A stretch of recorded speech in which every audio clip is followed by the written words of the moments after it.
살아계신 하나님, 또 귀한 시간 주시니 감사합니다. 정말 하나님께서 주시는 말씀이 우리에게 생명이 되어지는, 안식이 되고 평안의 복음이 되어지는 이러한 역사에 있도록 우리를 축복하여 주시옵소서. 성령께서 함께해 주셔서 정말 말씀을 듣는 심령들마다 살아계신 하나님, 그 살아있는 말씀을 경험해낼 수 있도록 역사하여 주시옵소서. 이 시간 부족한 자를 세워주셨사오니 입술에 기름 부어 말씀의 지혜와 말씀의 지식과 말씀의 능력 주셔서 세상의 것으로 비록 말하지만은 정말 우리가 율례와 법도 또 교훈으로 받지 아니하고 살아있는 말씀으로 받을 수 있도록 살아계신 하나님께서 살아있는 그 말씀을 통하여 우리가 그 말씀을 경험으로 하나님이 살아계신 것을 우리가 또한 증거해낼 수 있도록 역사하여 주시옵소서. 성령께서 오늘 함께 하시기를 원합니다. 여러 가지 모양으로 말씀을 듣는 심령들 일일이 기억해 주시고 저들의 영혼이 하나님 앞에 온전케 되어질 수 있도록 역사하여 주시옵소서. 성령께서 함께 하시고 복 주시길 원하며 예수님으로 축복하고 기도했습니다. 아멘. 자, 오늘 이 시간에는 사사기 4장입니다.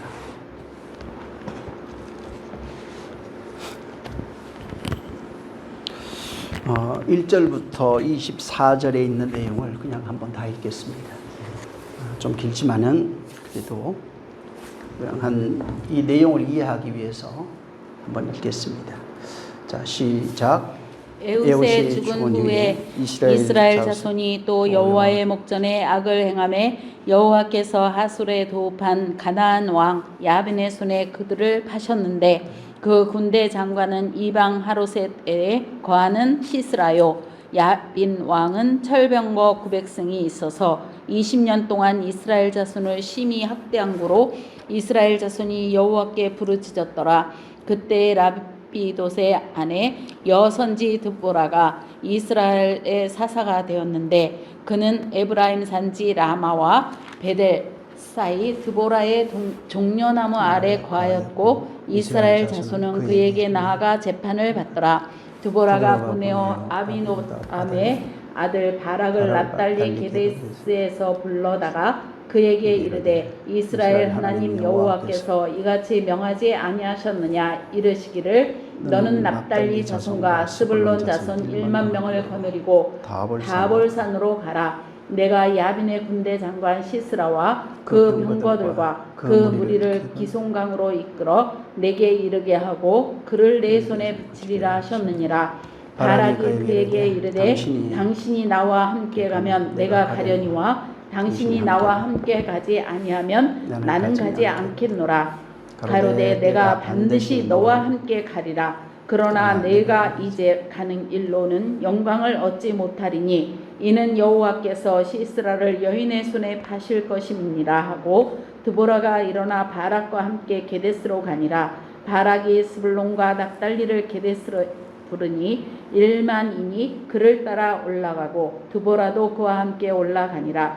모세의 장인 호밥의 자손 중 겐 사람 헤벨이 자기 족속을 떠나 게데스에 가까운 시아나님 상수리나무 곁에 이르러 장막을 쳤더라. 아비노암의 아들 바락이 디볼산에 오른 것은 때 일어나라. 이는 여호와께서 시스라를 내 손에 붙이신 날이라. 너에 앞서 행하지 아니하시느냐. 이에 바락이 1만 명을 거느리고 다볼산에서 내려가니 여호와께서 바락의 앞에서 시스라와 그 모든 병거와 그 온 군대를 칼날로 쳐서 패하게 하심에 시스라가 병거에서 내려 도브로 도망한지라. 바락이 그 병거들과 군대를 추격하여 이방 하로셋에 이르니 시스라의 온 군대가 다 칼에 엎드러졌고 남은 자가 없었더라. 시스라가 도브로 도망하여 겐 사람 헤벨의 아내 야엘의 장막에 이르렀으니 하솔 왕 야빈은 겐 사람 헤벨의 집과 화평이 있음이라.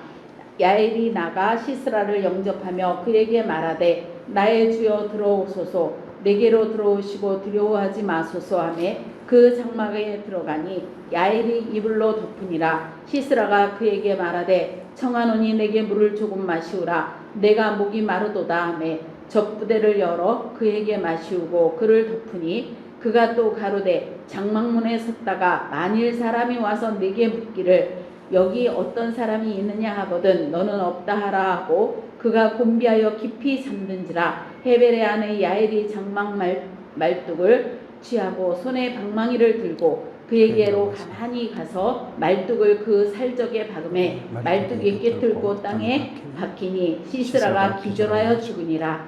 바락이 시스라를 따를 때에 야엘이 나가서 그를 맞아 가로되 오라 내가 너의 찾는 사람을 내게 보이리라. 바락이 그에게 들어가 보니 시스라가 죽어 누웠고 말뚝은 그 살적에 박혔더라. 이와 같이 이날에 하나님이 가나안 왕 야빈을 이스라엘 자손 앞에 패하게 하신지라. 이스라엘 자손의 손이 가나안 왕 야빈을 점점 더 이기어서 마침내 가나안 왕 야빈을 진멸하였더라. 아멘. 드보라에 대해서 얘기하기 전에 이제 드보라에 대한 어떤 기본적인 이 이야기에 대한 개관을 좀 말씀을 드릴 겁니다. 뭐 오늘이 한 다음 시간까지라도 말씀을 좀 드리고 그 이후에 이 드보라 사건에 대한 이야기를 할 겁니다. 이 드보라에 대해서는 이제 예수 믿는 사람이라면은 사실은 한두 번 뭐 이상은 꼭 들어본 사람이 이 드보라입니다. 그래서 드보라에 대해서 사실은 잘 알지 못합니다. 그러면서 많은 이제 그 교회가 드보라에 대한 어떤 이야기를 가져다가 드보라 이름으로 굉장히 많은 그 성교회도 만들고 뭐 드보라 성교 이런 거 있죠. 뭐 그래서 이 이름들이 교회들마다 사실은 뭐 권사회라든가 뭐 드보라 기도회라든가 성교회 이런 것들이 굉장히 많습니다. 있는 사실은 기독교가 이제 기독교 우상주의라고 그러죠. 어떤 유명한 사람, 뭐 다윗 시대 다윗 성교 이런 것도 있잖아요. 왜 이런 것처럼 어떤 이름, 그 유명한 사람의 이름을 따가지고 그를 기리고 이제 추앙하면서 그 이름으로 어떤 일을 행하는 것들이 굉장히 많습니다. 그래서 여기도 마찬가지로 드보라도 기독교 우상주의죠. 이런 그 우상주의가 만들어낸 어떤 모양으로 드보라가 많이 그 드보라의 이름을 많이 씁니다. 오늘날 교회에서 이름 바꾸는 얘기들이 굉장히 많이 나옵니다. 그래서 뭐 이제 교회 그 유명한 사람 이름도 있잖아요. 뭐 모세부터 뭐 다윗, 솔로몬 많습니다. 뭐 요한, 뭐 바울 이런 이름을 가져다가 뭐 성교회도 만들고 또 자기 이름을 그렇게 바꾸기도 하고 하는 이런 일들이 교회에서 굉장히 많이 일어나고 있는 겁니다. 이게 이제 그 근본의 그 이제 본질을 보면은 사실은 그런 우상주의입니다. 내가 그를 닮아서 그렇게 되어지겠다고 하는 그런 우상주의가 만들어낸 어떤 풍조이면서 문화입니다. 실상은 성경은 예수 그리스도를 닮으라고 그랬어요. 정말 우리에게 있는 이름은 예수 그리스도밖에 없습니다. 자, 근데 어찌됐든 여기 드보라라고 하는 사람이 이제 에웃의 뒤를 이어서 이제 이렇게 그 사사가 되는 그런 이야기를 해놓은 겁니다. 그래서 여기 삼갈 에훗 삼갈 다음에 이제 드보라가 이게 선 겁니다. 근데 이제 4장 여러분이 읽었지만은 4장에 잘 보면 물론 5장에 드보라의 노래가 나와요. 드보라가 한 것이 없어요. 드보라가 이제 한 거는 어떻게 여기 사사가 되어졌는지에 대한 내용은 없습니다. 자, 근데 어찌됐든 이 본문에 드보라가 에웃이 죽고 난 이후에 이제 그 사사가 됩니다. 그리고 이제 사사가 되고 난 이후에 어떤 요 4절에 보면 랍비돈의 아들 여선지자가 이스라엘의 사사가 됐어요. 왜 그런지 모릅니다. 4장 4절에. 자, 그리고 에웃이 죽고 난 후에 사사가 됐는데 이게 하솔에 도읍한 가나안 왕 야빈이라는 사람이 있었어요. 이제 이 사람이 일어나 가지고 이 사람이 가지고 있는 뭐 군사 병기가 보면은 7병거가 900성이 있고 이걸 가지고 20년 동안 이스라엘 자손을 학대했다고 나옵니다. 그러니까 이제 부르짖은 내용이 3절까지 있는 내용입니다. 지난번에 이 부분에 대해서는 조금 말씀을 드렸습니다. 그리고 이제 5장에 가보면은 드보라가 여기 이제 성전에 대한 노래를 부릅니다. 실질적으로 싸운 거는 여기 보면은 아비노압의 아들 바락이라고 하는 사람이에요.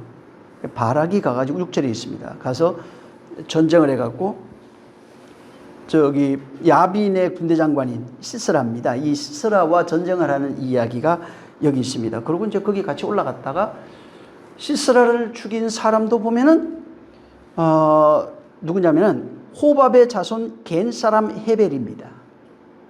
이게 누구냐면 모세 장인으로 나와요. 그 이제 10절에 있는 내용, 11절에 있는 내용입니다. 근데 여러분 그 모세 장인이 그 이름이 몇 개가 있어요, 성경에 사실은. 그래서 아마 어떻게 써있는지 그 아마 언어 때문에 그런지 모르겠지만 어쨌든 3가지 정도 이름이 나오는데 여기는 이제 모세 장인을 가리켜 가지고 그 호밥이라 이렇게 이제 여기를 했습니다. 자, 근데 그래서 더보라가 한 일을 보면은 뭐 자기 전쟁한 것도 아니고 다만 전쟁이 일어나니까 이런 이제 괴롭게 하니까 여기 바락이라고 하는 사람을 보내 가지고 여호와께서 이들의 야빈과 그의 이제 군대 장관을 너희 손에 붙였으니까 한번 올라가라 하니까 이제 같이 올라가서 전쟁을 했는데 시스라가 피해 가지고 도망갔는데 누가 죽이냐면은 이 시스라를 죽인 사람이 그 하벨의 그 아내입니다. 야엘이라고 하는 사람이 이제 죽였어요. 그래서 실제 여기에 그 드보라가 한 일은 그 얘기한 거하고 찬양한 거밖에 없습니다. 자, 근데 그래서 이게 그 드보라에 대해서 우리가 조금 이해를 하고 왜 드보라가 여기에 등장하고 있는지, 그리고 하나님께서 이 사건, 4장에 있는 이 사건을 통해서 무엇을 좀 말씀하시려고 하는지에 대한 내용을 우리가 좀 같이 나눴으면 합니다. 아까도 얘기했지만 그 에웃, 왼손잡이 사사죠. 이제 에웃이 그 에글론 왕을 암살합니다. 모압 왕이죠. 그 에글론을 이제 암살하고 몰아내고 나니까 에웃 시대에 80년 동안 태평성대가 있었다고 그랬습니다. 근데 그 이제 그 지난 시간에 말했지만은 그 태평성대 기간에 바로 삼갈의 난이 있었다. 그래서 삼갈의 전쟁 이야기를 말씀을 드렸습니다. 그리고 이제 그 전쟁이 일어나면서 에웃이 이제 죽으니까 어떤 일이 생기냐면 그 4장 1절부터 쭉 보면은 다시 또라고 하는 단어, 이스라엘 자손이 또 여호와의 목전에 악을 행하였다 이렇게 했습니다. 자, 원문에 보면 어떻게 되냐면 이스라엘 자손이 여호와의 목전에서 악을 행하기를 더했다. 악이 더해졌다 이렇게 기록해 놨어요. 그러니까 악이 계속 쌓이고 있는 상태를 기록한 겁니다. 그러니까 에웃 시대 태평성대 기간에도 계속 악을 행하였고 그 다음에 죽으니까 또 그 위에 악이 쌓이는 모습으로 그렇게 기록을 해 놓은 겁니다. 지난번에도 말씀을 드렸지만은 사사기 자체가, 사사기 전체는 어떤 얘기가 있냐면은 이스라엘이 이제 여호와가 없으므로, 혹은 이제 여호수아가 죽었다고 그랬잖아요. 죽고 나니까 왕이 없으므로 자기 소견대로 했다고 합니다. 그래서 자기 마음대로 그냥 형편 따라, 환경 따라, 문화 따라서, 그래서 옆에 좋은 게 좋은 거라고 옆에 있는 사람들하고 잘 어울리고 그들의 문화를 받아들이고 그들과 결혼하고 그러면서 자기 뜻대로 살아가는 그러한 삶을 사는 겁니다. 그러다 보니까 여호와를 떠나서 우상 숭배하고 뭐 간음하고 뭐 별 좌우지간 악을 쌓기를 거치지 않았던 겁니다. 자, 그때 이제 어려움이 와요. 전쟁이 온다든가 어려움이 옵니다. 그러면 하나님이 어려움이 올 때 그들이 이제 부르짖는 소리를 듣고 사사를 보내는데, 사사가 오면은 항상 이스라엘이 대적의 손에서 건져지는 겁니다. 문제는 뭐냐면 이들이 대적의 손에서 건져졌다고 해서 그들의 죄까지 도말된 게 아니에요. 대적의 손에서 건져지긴 했는데 사사가 와서 이스라엘의 죄는 계속해서 쌓여가고 있는 겁니다. 다만 사사 시대는 어떤 모습이냐면은 이들이 사사가 있는 시대에도 죄를 짓고 있지만은 하나님께서 보내신 그 사사 때문에 죄를 그냥 보지 않는 것 뿐이에요. 그러니까 사사에 의해서 죄가 가려진 겁니다. 그러니까 죄는 그대로 있는데 사사가 오면은 사사에 의해서 그들을 구원해 내시고 죄가 가려지는 모습이 이 사사기 전체에 흘러가는 그런 모습입니다. 근데 이 모습이 지금 금방 말씀드렸던 이 모습이 성경에서 말하고 있는 구원의 모습이에요. 구원이 뭐냐면 죄가 가리움을 받고 덮어용을 받는 거예요. 그리고 모든 죄와 사망의 대적의 손에서 우리를 건져내는 것이 바로 구원입니다. 그래서 하나님이 구원을 말할 때 은혜란 말을 계속 전에도 말씀드리면 은혜 받아야 된다. 이게 행위가 아닙니다. 은혜는 것은 인간의 의, 나의 의를 전면 부정하고 내 의가 없다는 겁니다. 오직 은혜로 사는 것이 믿음이에요. 우리는 은혜로 구원받는 겁니다. 그래서 은혜는 하나님이 우리의 죄를 덮으시고 가리우시고 우리를 거기에서 사사이신 예수 그리스도 말미암아 건져내시는 것을 은혜라고 말하는 겁니다. 그리고 이제 이 사사기는 사사가 있을 땐 그렇게 가려지다가 사사가 딱 죽으면 죄가 없어진 것이 아니라 그동안 가려졌던 죄가 전부 다 폭로되는 겁니다. 다 폭로돼가지고 폭로되고 나니까 그때 그 죄 때문에 전쟁이 다시 일어나는 겁니다. 그때 어떤 환란이 일어나는 겁니다. 이제 여기 4장에는 에훗이 죽고 나니까 그들의 모든 죄, 이스라엘의 죄가 전부 다 이제 폭로됐어요. 그래서 여호와 목전에서 악을 이제 행하니까 하나님께서 이스라엘을 야빈의 손에 야빈이라고 하는 그 왕이에요. 가나안의 왕 야빈인데 이 야빈에게 이스라엘을 전부 다 파는 얘기입니다. 그래서 4장 1절에 보면 여호와께서 하솔에 도읍한 하솔을 중심으로 나라를 세운 가나안 왕 야빈에게 이스라엘을 파셨다 이렇게 이제 얘기합니다. 그리고 그 군대 장관은 이방 하루셋에 거하는 시스라라 이렇게 얘기했어요. 그러니까 하나님께서 이스라엘을 가나안 왕 야빈에게 파셨다는 겁니다. 자, 여기 잘 보면은 파신 분이 누구냐면 하나님이에요. 구원하시는 분이 누구냐면 하나님이에요. 다른 말로 얘기하면은, 자, 우리로 적용을 해보면은 이스라엘을 파신 이는 하나님이에요. 그러면 성도에게 지금 예수 믿고 난 이후에도 환란이 닥치고 고난이 닥치고 그런 어려움이 오잖아요. 그럼 이런 고난과 환란 가운데 두시는 이가 누구예요? 그게 하나님이에요. 이스라엘을 파신 이도 하나님이고 우리를 환란과 고난에 두시는 이도 하나님입니다. 이 앞에도 이미 3장에도 봤지만은 하나님께서 바로 구산 왕 리사다임에게 이스라엘을 보내시거나 에글론 왕에게 괴로움을 받게 하거나 이게 전부 다 누가 하고 있냐면 하나님이 하고 있는 겁니다.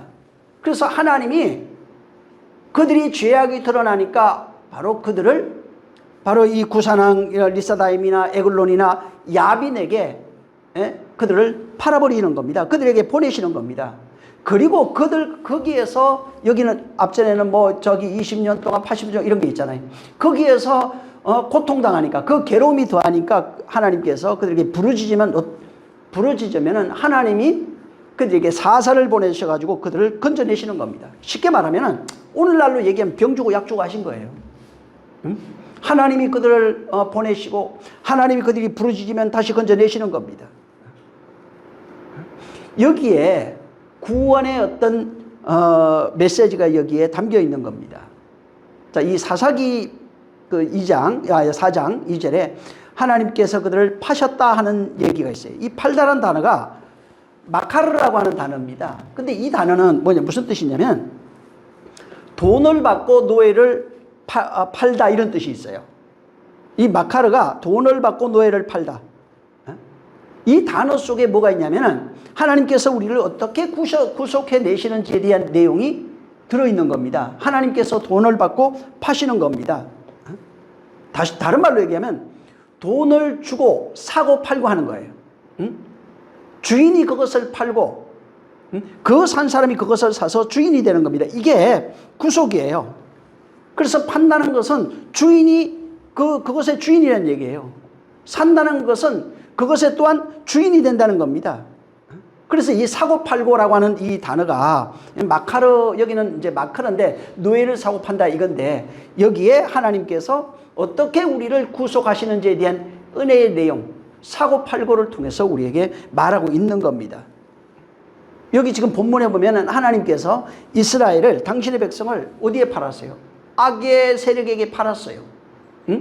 대적에게 팔았어요. 자, 그러고 나니까 사사를 보내서 그들을 다시 건져내는 이야기예요. 자, 하나님께서 우리를 우리로 적용해보면은 율법 아래 팔린 자입니다. 율법 아래 종으로 팔린 자들이에요. 이게 이스라엘, 여기는 본문엔 이스라엘이고 온 인류를 상징하기도 합니다. 그리고 그것을 다시 사기 위해서 어떻게 되냐면 생명의 속전인 예수를 내놔야 돼요. 그래서 죄 아래 팔린 자를 건져내려면 반드시 팔아야 돼요. 예수 팔고 다시 사는 겁니다. 하나님께서 예수라고 하는 은30이잖아요. 은30 팔고 파는 거예요. 팔고 다시 우리를 구원하시는 거예요. 그래서 여기에 바로 우리를 구원하시는 그 은혜를 설명하기 위한 내용이 여기에 들어가 있는 겁니다. 구속이라고 하는 것, 은혜 베푸시려고 하잖아요. 은혜, 공짜입니다. 하나님의 그 구속, 이게 뭐냐면 십자가의 우리의 구속이라고 그러죠. 이 십자가의 구속은 죄 없는 이가 죄값을 지불하는 겁니다. 생명의 속전을, 곧 예수라고 하는 그 생명의 속전을 지불해야만 구원해낼 수 있는 것이 바로 십자가 구속이에요. 그래서 죄 없는 이가 십자가에 달리는 겁니다. 그래서 하나님이 구속하시려면은, 우리를 구원해내시려면은, 우리에게 은혜 베푸시려면은 하나님이 값없이 예수라고 하는 그 생명의 속전을 지불해내야 됩니다. 그걸 지불하고 대신 사신 게 뭐냐면 죄 아래 종노릇하고 있는 우리를 다시 사신 거예요. 그러니까 아들로 말미암아 생명의 속전을 지불하고, 십자가에서 지불했잖아요. 지불하고 우리를 다시 사야 아무 값없이 우리에게 베푸시는 구속의 은혜가 되는 것입니다. 그래서 그걸 설명하기 위해서 여기 본문에도 마찬가지예요. 바로 죄 아래에 있는 그들을 구속하시기 위해서 어떻게 하냐면 파는 모습으로 나왔어요. 야빈에게 이들을 다 팔아버렸다는 겁니다. 그러니까 죄 아래 종노릇하고 있는, 죄 아래 종노릇하며 거기에 살아가고 있는 이스라엘이에요. 그들을 지금 야빈의 손에 붙인 거예요. 야빈의 손에 팔은 거예요. 그 값을 지불하고 바로 그들에게 팔은 겁니다. 그리고 팔리고 나야 거기에서, 팔리고 난 그들을 거기에서 구원내시는 겁니다. 그러니까 지금 야빈의 손에 들어가고 나니까 어떤 일이 생기냐면 여기 20년 동안 종노릇 한 게 나와요. 20년 동안 3절에 보면 그들 학대했다고 나옵니다. 그러니까 야빈의 손에 있으니까 계속해서 학대당하는 거예요. 팔리고 나니까, 죄 아래 팔리고 나니까 거기에선 자유가 없어요. 저주, 고난, 사망, 괴로움, 슬픔, 눈물이 있는 거예요. 그리고 거기서 학대당하고 있다고 하는 사실, 내가 종노릇하고 있구나 하는 사실을 깨닫고 나니까 3절에 보면은 여호와께 이들이 부르짖었다 이렇게 나오는 겁니다. 세상 왕으로 명명되어 있는 것은, 즉 야빈도 있고 많습니다. 에글론도 있고. 자, 이들이 뭐냐면 전부 다 율법으로 상징되어 있는 왕이에요.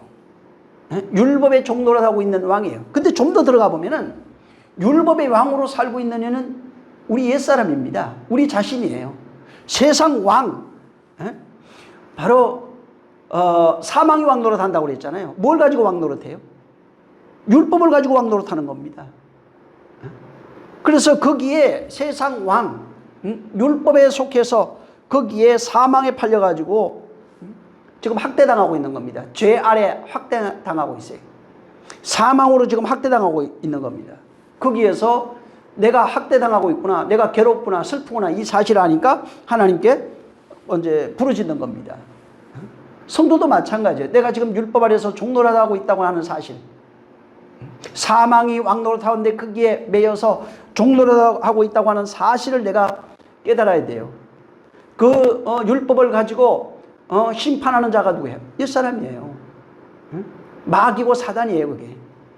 그래서 나를 정죄합니다. 뭘로 정죄합니까? 사망으로 정죄하는 겁니다. 그러고 나니까 거기에서 내가 사망 아래 있다는 걸 깨달은 사람이 거기에서 살기 위해서 몸부림치는 겁니다. 그것을 여기 부르짖음이라고 그런 거예요.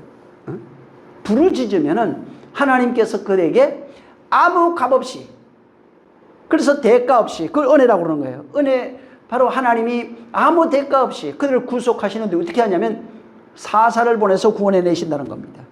사사이신 예수 그리스도를 보내서 구원해 내신다는 겁니다. 우리가 예수 믿는다고 그래서 우리가 순간에 변화돼 가지고 죄 짓지도 않고 훌륭한 사람 되는 거 아닙니다. 여전히 지난 시간에 얘기했지만 80년 태평성대 기간에도 여전히 예수 믿고 성령 받아도 죄 아래서 살아갈 수밖에 없고 넘어지고 좌절할 수밖에 없고 죄 지을 수밖에 없는 그런 존재라는 겁니다. 그래서 하나님이 우리에게 기뻐할 만한 것이 한 가지도 없다 이 말이에요. 하나님께 드려서 기뻐할 만한 것이 전혀 없다는 겁니다. 오직 은혜 받아야 할 존재, 은혜 없이는 살 수 없는 것이 바로 인간이라는 겁니다. 하나님이 우리의 죄를 그냥 눈 감아 주신 거예요. 덮어 주신 거예요. 그게 은혜입니다. 근데 사람들은 신앙생활 하면서 조금만 의로우면, 뭔가 잘한 게 있으면은 그것을 자랑하려고 그래요. 그때 은혜가 나오는 것이 아니라 나의 의가 나오는 겁니다. 항상 자기 의, 내가 이렇게 했는데 내가 누군데 얼마나 똑똑하고 얼마나 훌륭하고 내가 한 것이 얼만데, 항상 자기 의가 나오는 거예요. 그러면 어떻게 되냐면은 하나님의 은혜가 없어져요. 하나님의 구속이 없어져요. 십자가의 은혜는 우리를 구속하시기 위해서 아무 값 없이 당신의 생명의 속전을 우리에게 내시고 우리를 사신 겁니다. 우리가 훌륭해서가 아니라 여전히 죄악 아래에 있고 죄 짓고 살아갈 수밖에 없는 그런 존재가 된 겁니다. 그러니까 우리가 예수 믿고 거룩해졌다고 하는 것은, 그거는 정말 선언적 이야기입니다. 예수 믿고 구원이라고 하는 것은 선언적 이야기고, 예수 믿고 하나님이 아들 됐다는 것은 신분적으로 그렇게 됐다는 거예요. 순간에 바뀌었다는 것이 아닙니다. 우리가 알아야 될 것은 육신이 있는 동안에는 여전히 죄 짓고 살아갈 수밖에 없고 죄인으로 살 수밖에 없다는 겁니다. 그래서 육신으로 세상에 사는 한 하나님 앞에 내가 내놓을 수 있는 것은 죄밖에 없어요. 내가 하나님 앞에 자랑할 것은 예수 그리스도밖에 없어요. 은혜 베푸신 예수 그리스도밖에 없는 게 있어요. 그래서 나의 자랑이 누구예요? 예수 그리스도밖에 없는 겁니다. 내 의는 전혀 없어요. 하나님의 의만 있는 거예요. 우리의 존재 자체가 훌륭하게 바뀌는 게 아니에요, 지금. 바뀔 수, 육체로 있는 한은 이게 불가능한 겁니다. 예수 믿으면 하나님이 아들 됐다고 그랬잖아요. 아들 됐다고 그러니까 하나님의 아들 되면 뭔가 순간에 변화돼서 죄 안 짓고 아름다운 행실을 가지고 있는 것이 아니에요. 하나님이 그저 눈 감아 주는 겁니다. 그래서 하나님이 어떻게 하죠? 죄인아 오라 하시잖아요. 이게 뭐 죄인을 부르시는 거예요. 의인아, 나는 의인을 부르러 온 게 아닙니다. 그래서 모든 인류가 여기에 해당되는 거예요. 죄인아 오라는 겁니다. 근데 의인이 되면은 그 앞에 올 수가 없어요. 왜 죄인아 오라고 하냐면 죄인아 와서 의인 되라는 겁니다. 하나님은 죄인을 불러서 의인을 만들려고 하는 겁니다. 어떤 의인이에요? 행위가 훌륭한 의인이 아니라 믿음으로 말미암아 구속하여 은혜로 의인된 자입니다. 우리의 행위나 열심이나 우리의 어떤 대가로 의인되는 것이 아니라 하나님께서 오직 예수 그리스도를 믿는 그에게 은혜 베푸셔서 믿음으로 말미암는 그 은만 인정한 거예요. 그래서 이 성도라고 하는 것이 뭐냐면 매일 죄가 가리움을 받는 자예요. 죄에서 구원받은 자가 바로 이 성도입니다. 그래서 성도의 본질 자체가 죄에서 구원받은 그런 존재라는 겁니다. 이 세상에 있는 동안에는 성도는 의를 내놓을 수가 없어요. 행위의 의는 절대 불가능합니다. 단 한 가지도 낼 수 없어요. 그래서 하나님이 인간에게 그게 불가능하기 때문에 하나님께서 우리에게 보신 의는 믿음으로 말미암는 의밖에 없어요. 그게 감사한 거예요. 행위의 의를 요구하신 것이 아니라 세상에 있는 모든 종교는 행위의 의를 요구하잖아요. 근데 하나님은 인간에게 절대 불가능한 행위의 의를 요구하지 않는다는 겁니다. 그래서 믿음으로 말미암는 그 의만 요구하는 거예요. 왜? 인간 자체가 육체의 죄를 정했잖아요. 육체가 있는 한은 의를 내놓을 수가 없어요. 그래서 하나님께서 우리에게 사사이신 예수 그리스도 보내서 우리를 구원내시는 겁니다. 우리의 믿음이라고 하는 것은 하나님께서 우리가 그를 믿음으로 말미암아 우리 의롭다고 그랬잖아요. 이게 무슨 얘기냐면 우리의 죄를 더 이상 보지 아니하고 믿음으로 말미암아 그와 합력하게 해놨어요. 하나 되게 만든 겁니다. 그와 하나 되면은 하나님이 보시는 것은 우리를 보는 것이 아니라 우리의 죄를 보는 것이 아니라 그건 덮어버리고 예수 그리스도를 다 완전히 그냥 겉옷으로 다 싸버려서 덮어버리고 보이는 것은 예수 그리스도밖에 없다는 겁니다. 그래서 하나님이 보시는 이는 바로 당신이 보내신 그 예수 그리스도밖에 없다는 겁니다. 예수 그리스도라고 하는 선의 이것을 사용해가지고 우리를 전부 다 싸버린 겁니다. 그것이 믿음이에요. 그래서 믿음으로 말미암아 우리는 원래 죄고 사망이고 저주 아래에 있었지만은 바로 예수 그리스도라고 하는 그 의, 그 선, 그 생명으로 우리를 전부 다 싸가지고 우리를 덮어버린 거예요. 이걸 하나님의 은혜라고 그래요. 그래서 믿는 자를 하나님이 은혜 베푸시는 겁니다. 근데 우리의 본질 자체는 인생들의 본질 자체가 뭐냐면 죄라고요. 인생들의 본질 자체는 저주여 사망이라는 겁니다. 그래서 하나님이 이스라엘을 바로 여기도 얘기하고 있지만 그들이 이스라엘이라고 하는 선민의식이 있어요. 택하신 자라고 하는 그런 어떤 선민의식이 있어요. 저주에서 그들을 건져냅니다. 죄 아래에서 그들을 건져냅니다.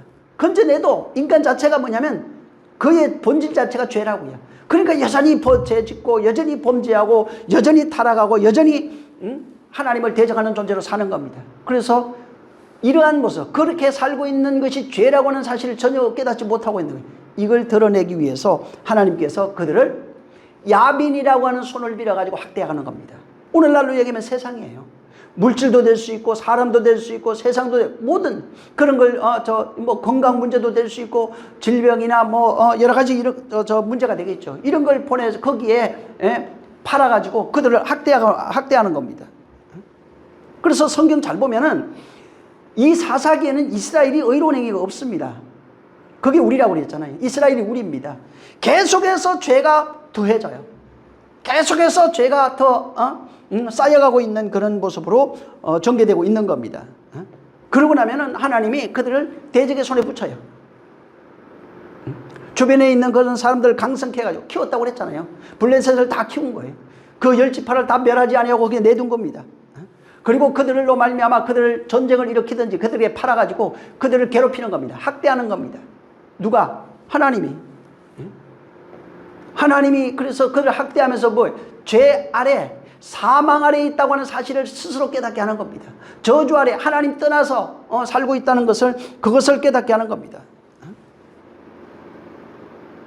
그래서 결국은 그들이 깨닫는 게 뭐냐면 바로 죄가 나를 학대하고 있구나. 사망이 나를 학대하고 있다고 하는 그것을 깨닫게 하는 겁니다. 그리고 거기에서 내가 사망 아래 여호와를 떠나서 혹은 죄 아래에 있어서 범죄하여 이게 계속 구약성에 반복되잖아요. 여기 있다는 걸 깨닫고 내가 떠나 있구나 이런 걸 깨닫고 사망 아래 저주 아래 있다고 하는 사실을 깨닫고 바로 부르짖는 거예요. 부르짖게 하는 겁니다. 부르짖으면은 하나님께서 그들을 건져내시는 겁니다. 성도가 정말 나는 나 좀 살려주시옵소서. 내가 사망 아래 있군요. 내가 저주 아래 있군요. 내가 여전히 사망에서 저주받고 있구나 하는 사실을 깨닫고 그것을 부인하는 자리, 그것이 부인되는 자리가 어디냐면 십자가예요. 십자가는 다른 게 아니에요. 내가 사망 아래서 저주 아래 학대당하고 있는 존재인 것을 깨닫고 자기를 부인하는 겁니다. 그래서 십자가라고 하는 예수 그리스도의 십자가인데 거기에 예수가 달리잖아요, 실제는. 근데 누가 달려야 되는 거예요? 그가 우리 대신 달렸다고 그러는 거예요. 그래서 사망 아래 있는 내가, 사망에 학대당하고 있는 내가 죽어야 할 자리가 바로 십자가예요. 그래서 거기서 자기 부인이 일어나는 겁니다. 십자가에서 자기 자신을 부인하고 결국은 내가 죽어야 할 그 자리에 내 대신 누가 있다고요? 사사이신 예수 그리스도가 거기에 달렸다는 사실을 깨닫는 겁니다.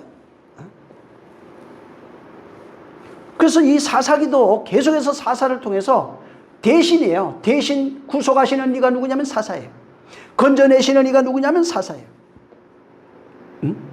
십자가가 뭐냐면 우리를 대신해서 우리를 건져내시는 그 사건이 바로 이 십자가예요.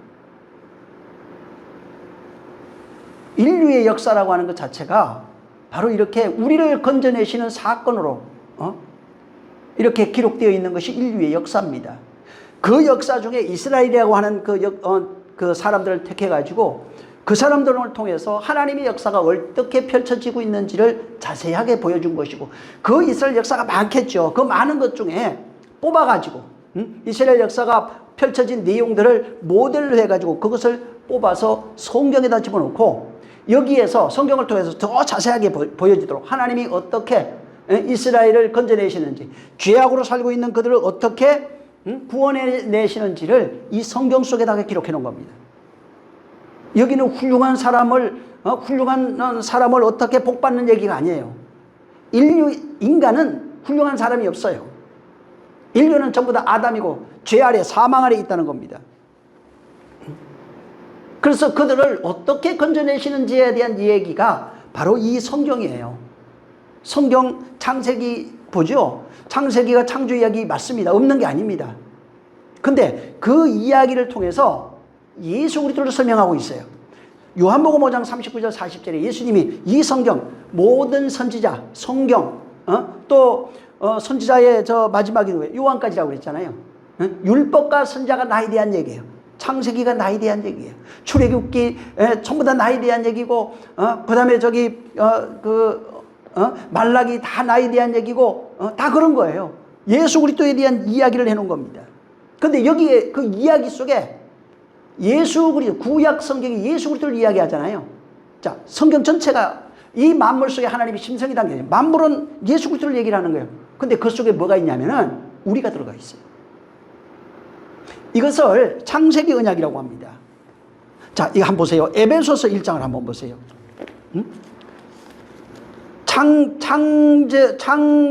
창조전 언약이 있어요. 창조전에 하나님의 언약이 있는데 1장 여기 한번 잘 보세요. 언약이 어떻게, 이 성경이 예수 그리스도의 얘기잖아요. 근데 그 안에 우리가 있어요. 3절부터 7절이 있습니다. 자, 한번 시작. 찬송하리로다. 하나님 곧 우리 주 예수 그리스도의 아버지께서 그리스도 안에서 하늘에 속한 모든 신령한 복으로 우리에게 복 주시되, 곧 창세전에 그리스도 안에서 우리를 택하사 우리로 사랑 안에서 그 앞에 거룩하고 흠이 없게 하시려고 그 기쁘신 뜻대로 우리를 예정하사 예수 그리스도로 말미암아 자기는 자기의 아들들이 되게 하셨으니, 이는 그의 사랑하시는 자 안에서 우리에게 거저 주시는 바 그의 은혜의 영광을 찬미하게 하려는 것이라. 우리가 그리스도 안에서 그의 은혜의 풍성함을 따라 그의 피로 말미암아 구속 곧 제사함을 받았으니, 이는 그가 모든 지혜와 총명으로 우리에게 넘치게 하사 그 뜻에. 자, 여기 3절부터 7절 이렇게 쭉 보면은 이제 여기 뭐가 있냐면 창세 전에, 4절에 있죠. 창세 전에, 이게 창세기 1장 이전이에요. 그리스도 안에서 우리가 택해져 있어요. 그러니까 그리스도의 세계라고 그러잖아요. 이 성경은 나에 대해서 얘기하고 있어. 그럼 그 속에 뭐가 있어요? 우리가 같이 있는 거예요. 그리스도의 세계 속에는 뭐가 있냐면 우리가 같이 있는 거예요. 그러니까 그리스도가 하시는 일이 뭐가 있냐면 우리가 그 안에 있는 거예요. 창세기 사건이 예수 그리스도의 세계를 말하고 있는 거예요. 그러면 그 속에 누가 있냐면 우리가 같이 있는 겁니다. 그래서 이게 창세전 언약이 뭐냐면 당신의 백성을 택해가지고 그리스도 안에서 우리를 거룩하고 흠없게 하는 아들 만들겠다는 얘기예요. 이게 창세전 언약이에요. 창세전에, 이 만물이 있기 전에 그리스도 안에서 우리가 흠없고 거룩한 아들을 만들겠다고 하시는 것이 창세전 언약이에요. 어떻게 만드냐? 방법이 뭐냐면 그리스도 안에서, 그리스도로 말미암아 그 사랑 안에서, 그 사랑하는 자 안에서 뭐라고 그랬어요? 사랑하는 자 안에서 그 피로 구속을 하겠대요. 이게 여기 7절이에요. 그리스도 안에서 그 은혜의 풍성함을 따라서 그 피로 말미암아 구속곧 죄사함을 받아가지고 우리를 거룩하고 흠없는 아들 만들겠다 하는 얘기예요. 지금 성경은 예수 그리스도 얘기예요. 만물은 아들로 말미암아 지원받고 그 아들이 만유로 후사로 세워졌어요. 히브리서 1장 얘기예요. 자, 바로 예수 그리스도의 세계 속에 누가 있냐면 그 홀로 있는 게 아니에요. 그 세계 속에는 반드시 우리가 같이 있다는 겁니다. 우리를 거룩하고 흠없는 아들 만들기 위해서 어떻게 만드냐면 당신의 피로서, 그리스도 안에서, 사랑하는 자 안에서 그 피로 말미암아 그렇게 하겠다는 겁니다. 그리스도의 피가 뭐예요? 십자가에서 십자가로 우리를 값없이, 여기 구속이라고 그랬잖아요. 값없이, 대가 없이, 아무런 우리의 노력이나 우리의 열정 없이 하나님께서 우리를 거룩하고 흠없게 하시겠다는 겁니다. 이게 창세전 언약이에요.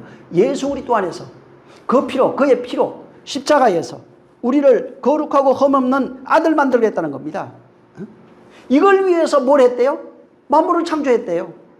우리를 만유의 후사로 세우기 위해서 뭘 했대요? 만물 창조했대요. 히브리서 1장 1절부터 3절 잘 보세요. 4절 5절까지. 우리를 하나님의 아들 만들기 위해서 만물을 창조했다는 겁니다. 그래서 여기 골로새서 한번 보세요. 여기 1장 16절.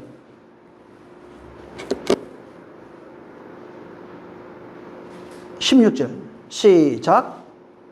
만물이 그에게 창조되되 하늘과 땅에 보이는 것들과 보이지 않는 것들과 혹은 보좌들이나 주관들이나 정사들이나 권세들이나 만물이 다 그로 말미암고 그를 위하여 창조되었고. 창세전 언약을 이루기 위해서, 성취하기 위해서 만물이 창조되었다고요. 그건 그리스도 안에서 값없이 우리를 구속하기 위해서 그 피로 말미암아 우리를 거룩하고 흠없는 아들 만들기 위해서 만물이 창조됐다고요.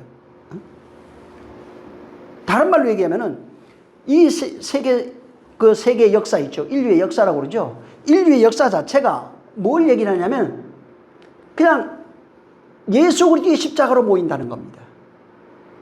여기에서 어떤 일이 생기냐면 인류를 거룩하고 흠없는 아들 만드는 구속이 일어난다는 겁니다. 그러니까 인류의 역사가, 그 인류의 역사의 핵심이 어디로, 전부 다 모든 역사는 어디로 가냐면 전부 다 예수 그리스도의 십자가라는 거예요.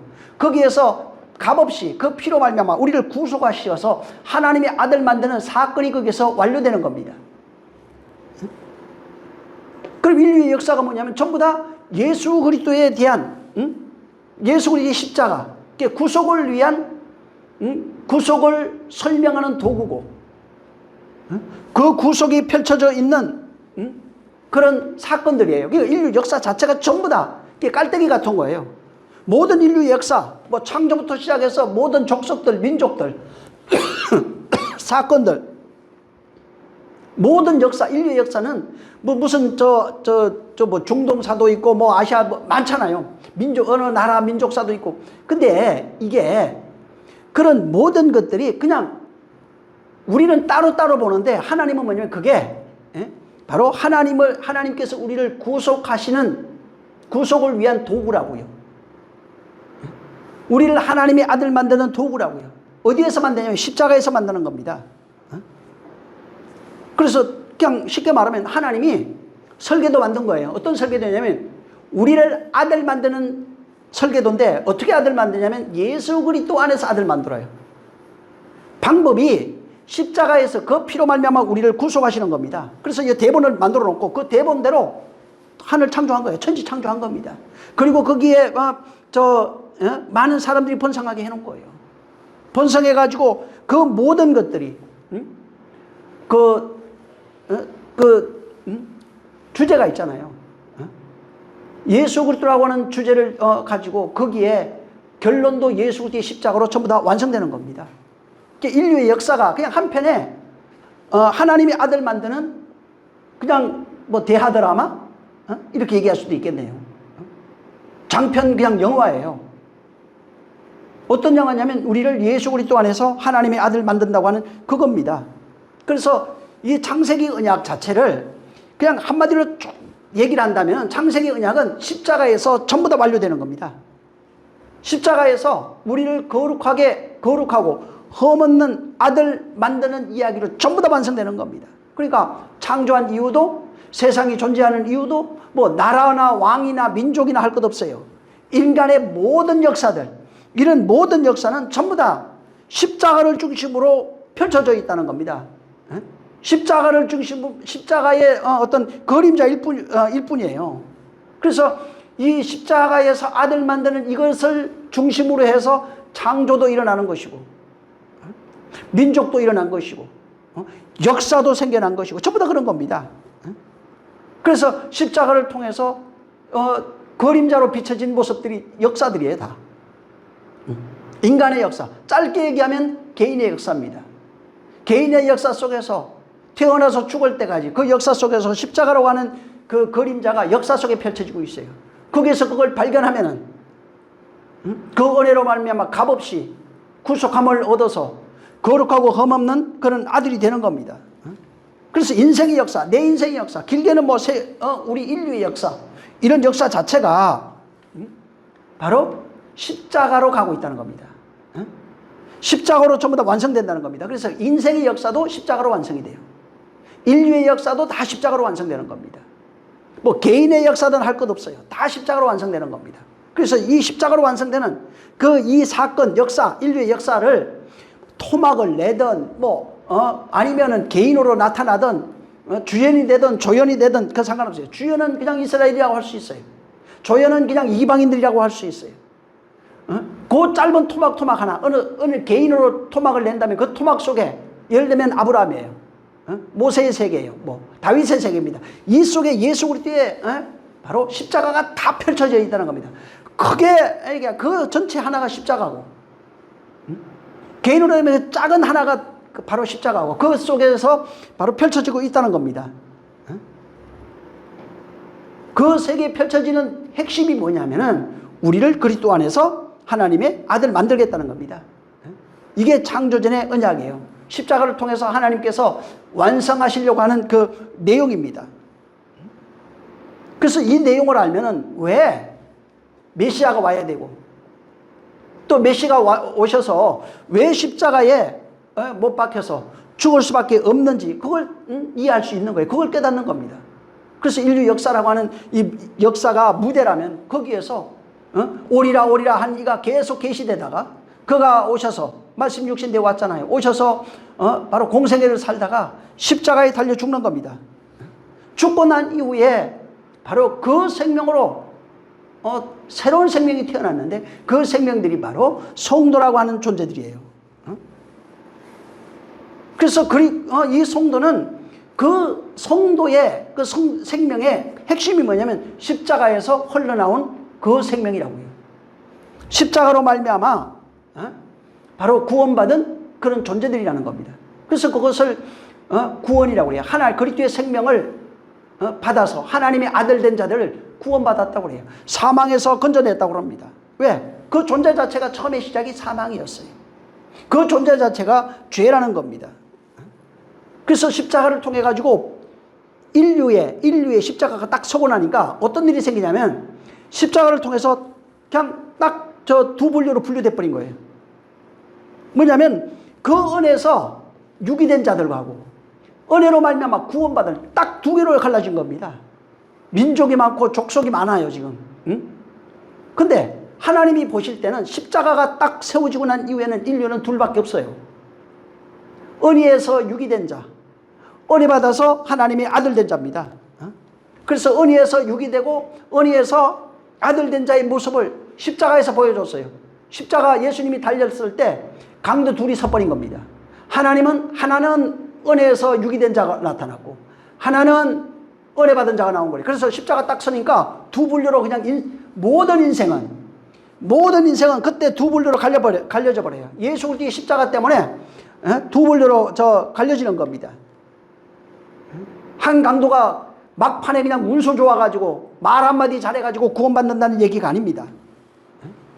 예수 그리스도의 십자가가 딱 서는 순간에 은혜 받아서 구원받아 하나님의 아들 되는 존재가 있고 은혜에서 유기돼 갖고 전혀 하나님의 그 언약과 상관없는 존재가 있다는 겁니다. 그러니까 은혜에서 유기된 자는 어떤 존재예요? 여전히 그거 잘 보세요. 거기 보면은 자기 의로 사는 자입니다. 자기 기준, 자기 의로서 뭐라고 그럽니까? 네가 하나님의 아들이면 우리 건져내봐. 여전히 하나님을 대적하는 존재로, 하나님 건너편에서 하나님을 희롱하는 존재로 있는 겁니다.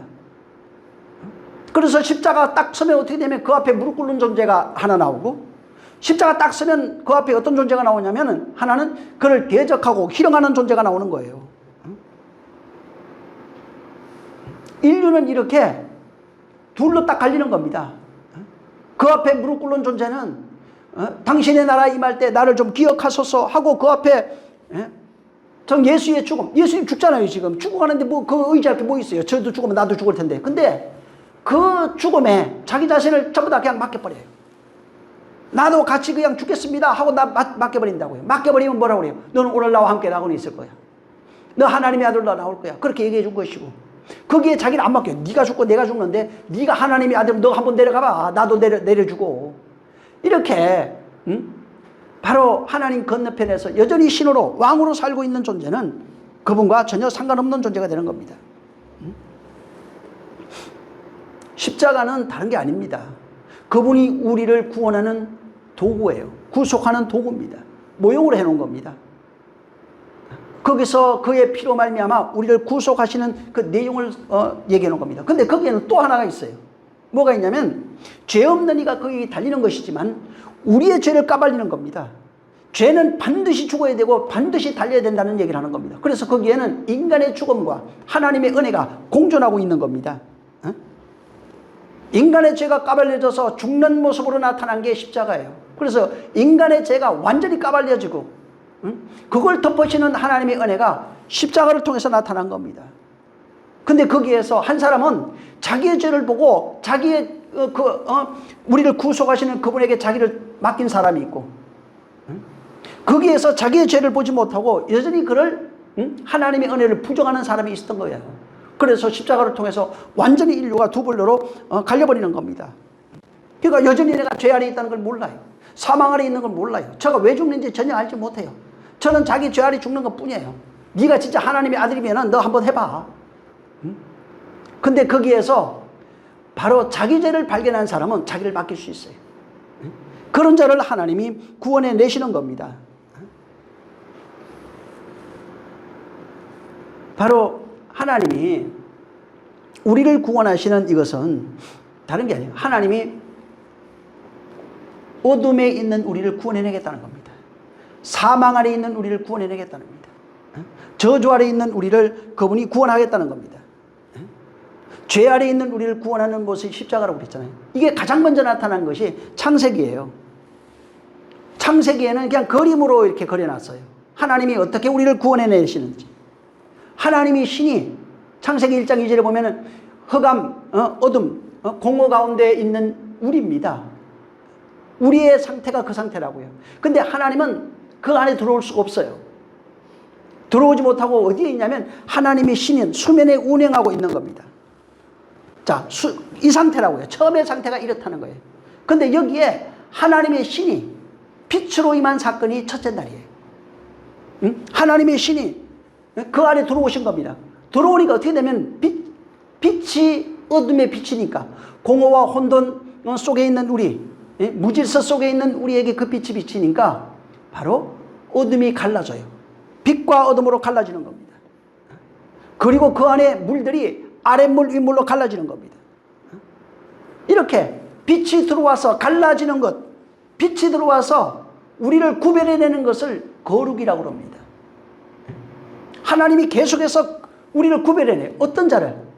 죄 아래서 있는 사실을 깨닫고 부르짖는 자, 십자가에서 자기 죄를 보고 부르짖는 자, 그를 구별해내는 거예요. 두 사람이 달려도 그를 구별해내는 겁니다. 그래서 성경에 보면은 거룩이란 단어가 구별하다 이렇게 돼 있어요. 분리하다 이렇게 돼 있어요. 빛이 비치니까 어둠과 빛이 분리되는 거예요. 구별되는 겁니다. 빛과 어둠이 구별되는 겁니다. 물들이 아랫물 윗물로 전부 다 구별되는 겁니다. 전부 다 이렇게 구별해내시는 거예요. 우리를 구별하겠다는 겁니다. 뭘로? 어둠 아래에 있는 우리를 빛으로 구별해내겠다는 겁니다. 빛으로 오신 이가 누구예요? 또 예수 그리스도잖아요. 전부 다 빛이라고 하는 것, 혹은 물이라고 하는 것, 시라고 하는 것, 이건 다 비유입니다. 빛이 뭐냐면 예수 그리스도, 내가 빛으로 왔다고 그러잖아요. 예수 그리스도 빛 맞아요. 근데 좀 더 들어가면은 그분의 내가 하는 말이 빛이래요. 내가 하는 말이 생명이래요. 영생이래요. 당신이 빛 맞아요. 근데 내가 하는 말이 빛이라고요. 그럼 우리 안에 들어오는 빛은 뭐예요? 그 말이에요. 그분 몸이 들어오는 게 아니라 그분이 내가 하는 그 말이 빛이라고요. 내가 하는 그 말이 생명이고 내가 하는 그 말이 영생이라고요. 그래서 빛을 비췄다는 게 말이 비춰진 겁니다. 응? 생명이 있다는 것은 그 말이 우리에게 들어온 겁니다. 그래서 하나님이 계속 그 말로 우리를 구별해내는 거예요. 분리시켜내는 겁니다. 여러분 노아홍수 알죠? 노아홍수 때 보면은 인간이 죄와 사망 아래 있다고 그랬어요. 하나님이 근심하는 존재로 있는 겁니다. 자, 근데 거기 잘 보면 어떤 일이에요? 기품의 샘이 다 터져버렸어요. 하늘의 창이 열렸대요. 심판의 모습이 여기에. 심판이 어떻게 일어나냐면 위에서 창이 열려서 떨어지고 기품의 샘이 터져서 솟아나는 겁니다. 궁창, 다시 말해, 궁창 위의 물과 궁창 아래 물이 합쳐지는 것이 심판이에요. 물과 물이 섞이는 것이 전부 다 심판이에요. 물과 물이 섞이는, 위에 물과 아래 물이 섞이는 게 심판이에요. 다른 말로 얘기하면은 빛이 비치잖아요. 빛과 어둠이 섞여 있어요. 빛이 비치는 게 심판이라고요. 윗물과 아랫물이 합쳐지는 게 심판이라고요. 근데 윗물이 내려오지 않으면 심판이 안 돼요. 그래서 하나님이 임재 보면은 전부 다 비가 내리고, 말씀을 뭐라고 해요? 이슬 내리고 비가 내리고 막 이렇게 나와요. 하나님이 임재, 폭풍이 임할 때 비가 내리고, 하나님이 임재 가운데 뭐가 있어요? 심판이 있어요. 그 다음에 거기 심판에 뭐가 있어요? 구원이 있는 겁니다. 하나님이 임재 속에는 심판도 있고 구원도 있는 겁니다. 노아홍수 속에서 그래서 아랫물 윗물 터져가지고 사람들이 다 죽어버려요. 그걸 심판으로 나타난 겁니다. 어둠에 빛이 비치니까 어둠이 심판받아요. 거기에서 구원이 있는 거예요. 다른 말로 얘기하면, 오늘날 우리로 얘기하면 예수 그리스도의 말씀이, 성령이, 그리스도의 영이 우리에게 임하시니까 우리에게 심판이 있는 겁니다. 그리고 그 심판 속에 뭐가 있어요? 구원이 있는 겁니다.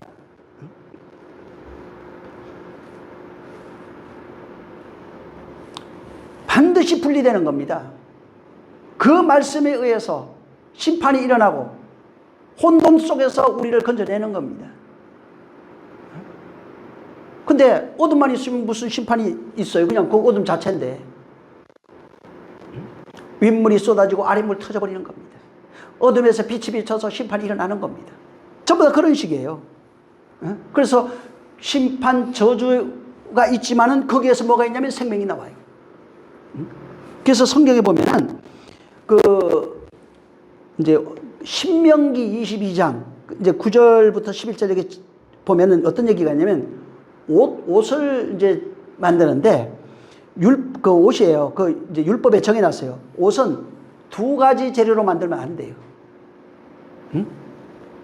그다음에 이제 멍에를 매잖아요. 왜? 멍에 매갖고 이제 팥을 갈아야 되는데 팥 갈 때는 나귀하고 소를 같이 묶으면 안 돼요. 멍에를 매게 하지 못하게 돼 있어요. 나귀끼리, 소끼리 이런 식이에요. 그다음에 밭에다가 씨를 뿌리는데 그 밭에 그 두 종류의 씨를 뿌리면 안 돼요. 이게 모형이에요. 이게 양털과 배를 같이 짤 수 없어요. 다 이런 모형으로 해놓은 겁니다. 죄에서 바로 분리되어 나오는 것. 하나님께서 죄에서 분리시켜서 의로서 구원해내는 내용으로 되어 있는 겁니다. 그러니까 죄 아래, 그러니까 불법과 저 하나님이 함께 할 수 없어요. 벨리알과 그리스도가 함께 할 수 없다고요. 그 얘기예요, 다. 죄와 의가 함께 할 수 없다고요. 분리되어야 된다고요. 사망에서 건져내는 겁니다. 율법에서 우리를 건져내는 겁니다. 구원은 죄 아래서 구별돼서 나온 거예요. 죄 아래서 분리돼서 나온 겁니다. 어둠에서 우리를 건져서 빛이 된 겁니다. 사망에서 건져서 생명이 된 겁니다. 그래서 이게 모형으로서 하나님께서 우리를 어떻게 건져내시는지, 그리고 건져낸 그 존재가 계속 분리된다는 겁니다. 거기서 구별해낸다는. 그래서 거룩이라는 말이 요한복음 17장에 아버지의 말씀은 말씀으로 저들을 거룩하게 하옵소서. 아버지의 말씀이 진리다 이렇게 돼 있어요. 그러니까 말씀을 통해 가서 계속해서 구별해내는 거예요. 죄의 종에서 의의 종으로, 사망에서 생명으로, 저주에서 행복으로, 뭐 이런 식으로 끊임없이 구별해내는 겁니다. 그래서 성경에도 이제 비유로 궁창 위에 물 아래 물 놔둔 거예요. 그리고 그 모형으로서 합쳐지면 심판이에요. 그런데 심판 속에서 우리를 건져내는 겁니다. 그래서 창세기 1장에 윗물 아랫물 놔둔 것이고 6장 가면은 그 윗물 아랫물이 합쳐지니까 어떻게 되냐면 우리가 다 죽어버려요. 그리고 거기서 구원이라고 하는 것을 설명할 때 예수 그리스도의 은혜로 설명된 방주입니다. 방주 지어가지고 방주로 말미암아 너를 구원해내겠다는 겁니다. 그래서 윗물과 아랫물로 합쳐질 때 심판인데 거기서 건져내는 방법이 뭐냐면 바로 방주라는 겁니다. 그래서 이 심판 속에서 윗물과 아랫물이 합쳐지는 그 심판, 그게 뭐예요? 죄가 있는 곳이라고 그랬잖아요. 죄에 바로 하나님의 말씀이라고 하는 심판이 떨어졌어요. 거기에서 하나님이 우리를 거룩하게 구별한 게 우리가 뭐 힘이 있고 뭐 대단해서 의가 있어서 그런 것이 아니라 하나님께서 바로 은혜로 우리를 구원해 내시겠다고 하는 것이 그것이 방주입니다. 거기에 하나님이 노아 그 홍수 때 하나님이 은혜에 베푸신 그 내용이 방주로 나타난 겁니다. 그리고 그 방주를 통해서 그 노아와 8가정을 구원해 내겠다는 겁니다. 그러니까 이게 하나님이 하시는 거예요. 하나님이 윗물 아랫물 만들어 놨어요.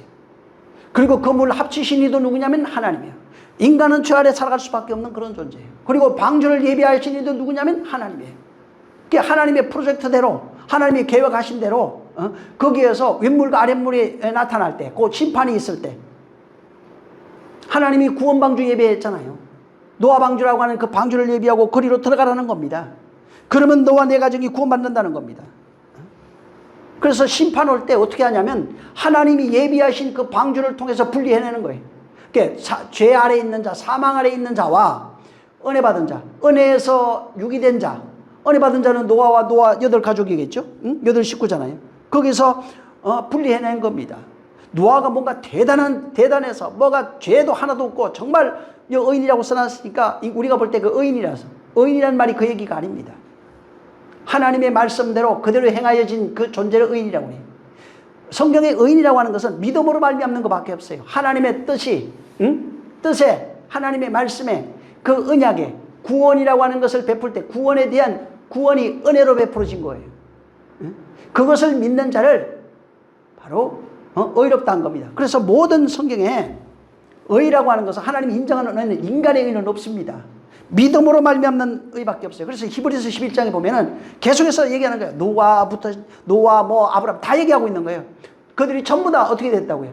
믿음은 바라는 것의 실상이요 보지 못한 것의 증거다. 그러면서 믿음의 조상들을 쫙 써놨어요. 그들 공통점이 뭐예요? 믿음으로 말미암아 의롭다고 칭함을 받은 사람, 하나님의 은혜로 말미암아 세상에서 분리되고 구별된 사람, 이렇게 하나님의 은혜, 그분이 그 말씀하신 그대로 그 말씀과 함께 하고 있는 그 상태를 동행이라고 합니다. 그래서 노아가 하나님과 동행하고 있는 거예요. 하나님의 말씀과 동행하는 것을 하나님과 동행하고 있다는 겁니다. 그래서 하나님의 뜻이 없는 삶이 바로 자의로 살아가는 겁니다. 여전히 세상 안에 있는 거예요. 세상과 분리되는 방법이 뭐예요? 사망에서 분리되는 방법이 뭐예요? 바로 거기서 그 말씀으로 옛사람 죽어야 돼요. 심판이 있어야 된다고요. 심판, 환난, 저주를 통해서 거기서 구별해내는 거예요. 모형으로 해놓은 거예요, 그게. 그래서 실제 심판이 우리가 다 받아야 될 것. 죄와 사망을 우리가 받아야 되잖아요. 예수 그리스도 받으신 겁니다. 그래서 우리를 구별해내시는 거예요. 성도가 바로 하나님과 하나 된다, 뭐 동행한다 이런 얘기 하잖아요. 전부 다 말씀이 없으면, 그 말씀과 동행하는 삶이 아니면, 그 뜻이 내 안에 이루어지는 삶이 아니면, 노아에게 하나님의 말씀이 그에게 임했을 때 그 말씀과 동행했어요. 그 말씀과 하나 되어 걸어가지 아니하면 동행이라고 말할 수 없는 겁니다. 그래서 동행이 뭐냐면 나는 죽고 그 뜻이 살아있는 거예요. 노아가 동행하면 자기는 죽어요. 자기 옛사람이 다 죽어요. 자기 자신이 다 죽어요. 세상이 볼 때는 어리석고 미련한 사람이에요. 왜? 동행한다고 하는 것은 이 사람의 의지가 없어요. 이 사람의 뜻이 없어요. 오직 말씀하신 이의 뜻밖에 없는 겁니다. 그래서 동행하는 것은 결국은 둘 중에 하나는 죽어야 되는 거예요. 원래는 따로 가요. 다 생각이다. 하나님의 생각 다르고 내 생각 달라요. 그래서 곁길로 가는 겁니다. 근데 둘 중에 하나가 죽어야 돼요. 근데 하나님이 죽어서 없어요. 그러면 사망이에요. 내 갈 길로 가면 사망이에요. 근데 내가 죽으면은, 죽어서 그분으로 가면은 그걸 하나님과 동행이라고 해요. 내가 죽어서 그분과 하나로 가는 것을 동행이라고 하는데, 그렇게 가면 구원이라고 해요. 그걸 생명이라고 해요. 그래서 이 요한복음 21장 18절 이하에 보면은 베드로에게 밖에서 너를 띠띠우고 내가 원치 않는 곳을 끌고 간다는 거예요. 누가 하냐면 하나님이 그렇게 한다고요. 말씀이 그렇게 한다고요. 성령이 그를 띠띠우고 그가 원치 않는 방향으로, 안 죽으면 그거 불가능한 겁니다. 원치 않는 방향으로 그를 끌어간다는 겁니다. 하나님의 말씀에 끌려가는 것이 동행이에요. 동행이란 거 옆에 같이 걸어가, 단어는 맞아요. 같이 걸어가고 있는 거. 근데 내 뜻이 거기에 없어요. 동행은. 내 주장이 없어요. 하나님의 뜻, 하나님의 계획, 하나님의 방법만, 하나님의 생각만 있는 것이 바로 동행입니다. 이렇게 동행한 사람이 성경에 나와요. 어디에 나오면 에녹이 하나님과 동행했다고 나옵니다. 근데 그 에녹에 보면 창세기, 여기 에녹을 이제 써놨는데, 에녹을 어떻게 써놨냐면, 그가 하나님과 동행하다가 죽음을 보지 아니하고 하늘로 승천했다고 나옵니다. 그래서 그 내용을 읽고 어떤 사람, 많은 사람들이, 하늘로 엘리사죠? 엘리야. 에녹이 죽음을 보지 아니하고 하늘로 올라갑니다. 엘리야가 죽음을 보지 아니하고 하늘로 올라가는 겁니다. 그래서 많은 사람들이 지금, 나도 그냥 육체 안 죽고 그렇게 하늘로 올라갔으면 좋겠다. 그거 그리워하잖아요. 다 그거 소망합니다. 이거는 죽음을 보지 아니하고 그냥 육체가 안 죽고 하늘로 올라가는 그것을 사모하고 동경하라는 얘기가 아닙니다. 거기에 성도의 인생이 어떻게 펼쳐지는지에 대한 모형으로서 에녹이라고 하는 사람, 엘리야라고 하는 사람을 펼쳐놓는 겁니다. 예를 들면 에녹은 종말의 시대에 살았어요. 에녹 이후에 이제 무드셀라가 나오잖아요. 그리고 이제 그 이후에 노아 얘기도 해놨어요. 에녹은 그 심판 시대 때인데 죽음의 시대입니다. 그 심판 시대, 하나님의 진노가 쏟아지는 심판 때, 죽음 때, 종말의 시대입니다. 그때 어떤 일이 있었냐면 에녹은 하나님과 동행하다가 심판을 보지 아니하고 죽음을 보지 아니하고 성천했다는 것입니다. 그래서 성천하는 것이, 심판에서 성천이 무엇인지를 설명하는 도구로 에녹을 여기 써놨어요. 이 시간이 될지 모르겠는데 창세기 5장에 5장 21절부터 제가 읽어드릴게요. 에녹은 65세에 무드셀라를 낳고 무드셀라를 낳으니 300년을 하나님과 동행하며 자녀를 낳았으며 그가 365세를 향유하더라 하였더라. 에녹이 하나님과 동행하더니 하나님이 그를 데려가심으로 세상에 있지 아니하였더라. 이렇게 써놨어요. 자, 여기 보면은 에녹이 하나님과 동행하는데 죽음을 보지 않고 하나님 나라로 들어갔답니다. 근데 여기에 22절에 뭐가 있냐면 에녹이 300년을 하나님과 동행했어요. 응? 에녹이 300년을. 근데 65세에 21절에 65세에 무드셀라를 낳고 무슨 얘기냐면 하나님과 동행하지 아니한 기간이 65년이에요. 그러니까 하나님과 동행하거나 하나님 자기 마음대로 살았어요. 이때는 육신으로 우리처럼 살았다고요. 육신으로 정욕으로 옛사람으로 살던 시기가 65년이에요. 하나님과 동행하지 않은 시간이 65년이에요. 근데 어느 순간에 동행했대요. 동행한 그 기점이 어디냐면 무드셀라를 낳고 그러니까 하나님과 동행했답니다. 무슨 얘기냐면 에녹이 무드셀라라고 하는 아들을 낳았는데 아들을 낳고 난 이후부터 동행했다는 겁니다. 근데 이거 잘 보세요. 이게 무드셀라 이름이 뭐냐면 이가 죽으면 심판이 온다는 겁니다. 이가 죽으면 세상이 열린다. 세상이 확장된다. 이런 뜻이 있어요. 무드셀라는. 그러니까 이가 죽으면 심판이 임한다. 이가 죽으면 세상이 열린다. 세상이 확장된다. 이런 뜻을 갖고 있는 게 무드셀라예요.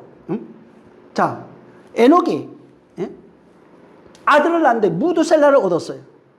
근데 그 이름이 뭐냐면 이가 죽으면 심판이 임한다. 새 하늘이 열린다. 뭐 새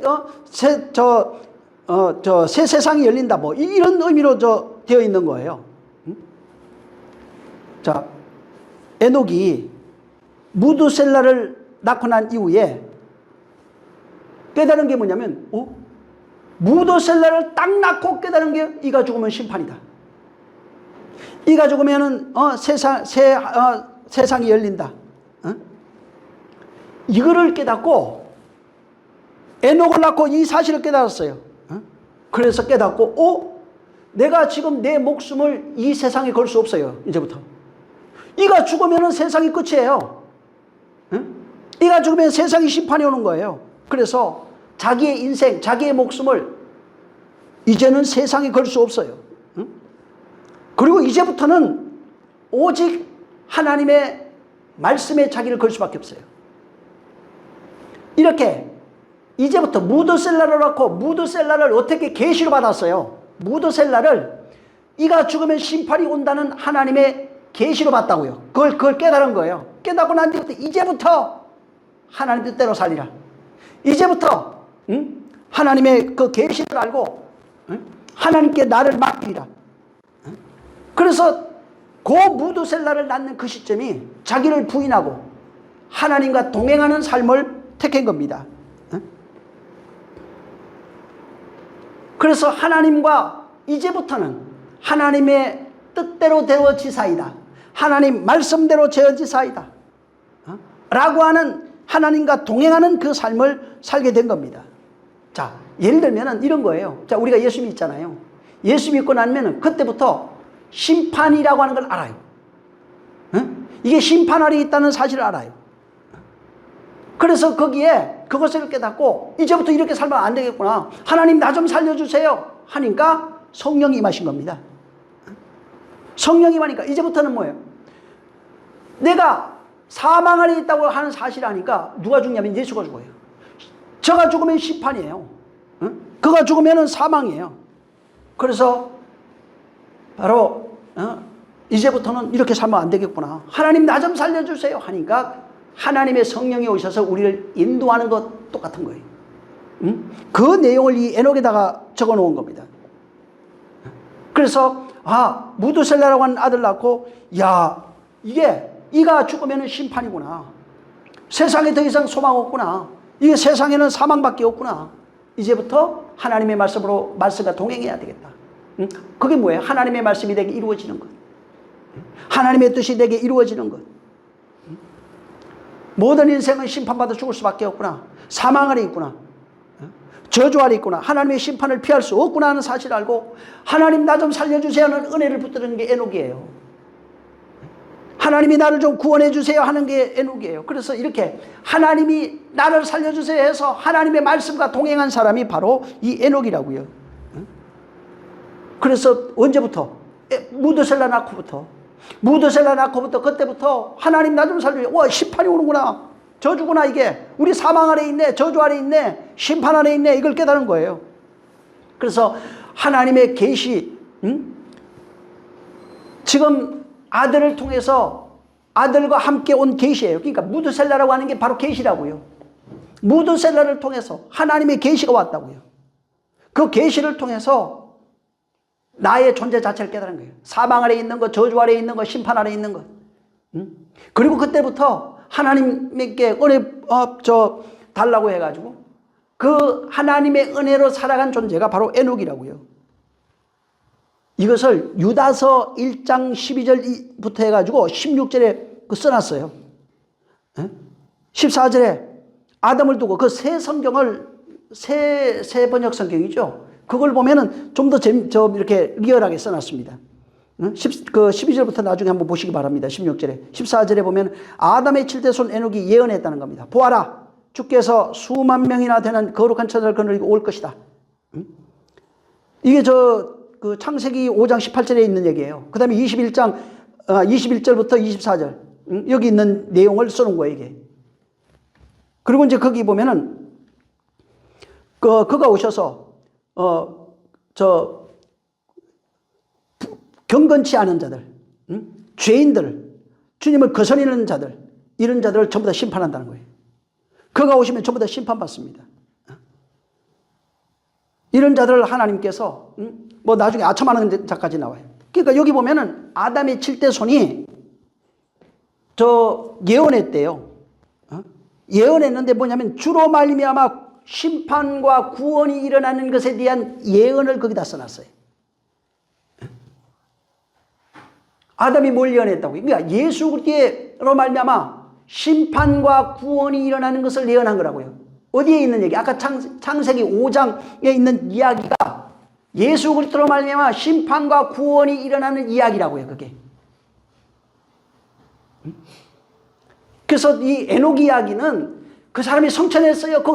이걸 말하는 게 아니라 거기에 심판과 구원이 일어나는데 무드셀라라고 하는 것을 통해서 하나님의 심판 가운데 구원하시는 내용이 에녹이에요.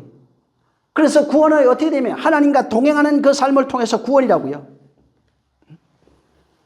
여러분, 이 세상은 사망 안에 있다고 그러잖아요. 어둠이라고 그러고 허감이라고 그러고 저주라고 그러고 죄라고 그러잖아요. 자, 그럼 이 세상에 태어난 인간은 뭐예요? 죄밖에 없어요. 사망밖에 없어요. 저주밖에 없는 거예요. 그러면 인간들이 열심히 공부하고 윤리와 도덕을 만들고 해가지고 아름다운 것을 만들었어요. 대한민국이 지금 굉장히 아름답죠. 만들어가지고 뭘 내놨어요. 근데 하나님 보실 때 인간이 아름답게 해서 만들어 놓은 모든 것이 뭐예요? 인류 역사가 뭐예요? 전부 다 인간의 더러운 죄의 배설물들이라고요. 더러운 악의 배설물들이라고요. 욕망의 배설물들이에요. 자기 욕망을 이루기 위해서 하나님을 대적하고 살아가고 있는 사단들의 역사예요. 마귀들의 역사예요. 마귀가 만들어 놓은 세상. 세상 임금들이 만들어 놓은 세상. 거기에는 하나님이 없다고요. 이 세상은 심판받는다고요. 바로 성도의 삶이라고 하는 것은 지금 에녹처럼 그때 당시에 네가 죽음 보지 않고 하늘로 올라가라 그런 말이 아닙니다. 그런 말이 아니라 심판 가운데서 예수 그리스도로 말미암아 구원하시는 구원의 내용을 거기에 기록해 놨다는 겁니다. 그래서 구원의 에녹에게 무드셀라를 통해서 심판과 구원이 있다고 하는 사실을 거기에 예언했는데 어떻게 구원받냐면 하나님과 동행함으로 구원받아요. 이 내용을 다시 풀어가지고 노아를 통해가지고 구원이 어떻게 이루어지는지에 대한 내용을 거기다 해놓은 겁니다.